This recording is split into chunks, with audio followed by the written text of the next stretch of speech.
स्वाभिमानी जयंती उत्सव समितीच्या वतीने आज बुद्ध पौर्णिमेनिमित्त येवला मुक्तिभूमीवर तथागत भगवान गौतम बुद्ध यांच्या मूर्तीचे सुगंधी अगरबत्ती मेणबत्ती प्रज्वलित करून फुले पुष्प वाहून सामूहिक त्रिशरण पंचशील व बुद्ध पूजा पाठ भीमश्रुती घेण्यात आली।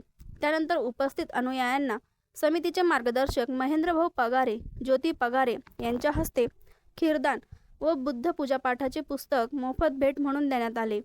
यावेळी स्वारीपचे जिल्हाध्यक्ष महेंद्रभाऊ पगारे, बार्टीच्या मुक्तिभूमी व्यवस्थापक सौ रेखा बोर्डे मॅडम, नांदेडकर साहेब, तालुकाध्यक्ष विजय घोडेराव, तालुका कार्याध्यक्ष बाळासाहेब अहिरे, तालुका उपाध्यक्ष विनोद त्रिभुवन दादासाहेब मोरे, राजेंद्र आहेर, ज्येष्ठ नेते वसंत घोडेराव, ज्येष्ठ नेते भीमराव खळे, ज्येष्ठ नेते गौतम पगारे तसेच सामाजिक कार्यकर्त्या सौ ज्योतिताई पगारे, कुमारी करुणा अहिरे, सौ उषाताई पगारे, सौ सविता अहिरे, शकुंतला बनसोडे, कुमारी सुजाता पगारे यांच्यासह अनेक बौद्ध बांधव मोठ्या संख्येने उपस्थित होते।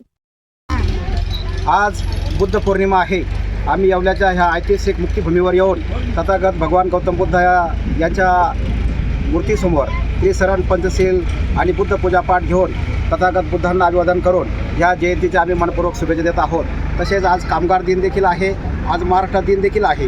या दिनाच्या देखील आम्ही मनपूर्वक असं शुभेच्छा देतो। तथागत भगवान गौतम बुद्धांच्या जयंतीनिमित्त आम्ही आज ह्या ठिकाणी खीरदान केलेलं आहे।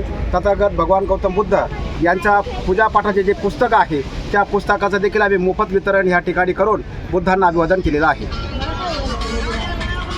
जय भीम।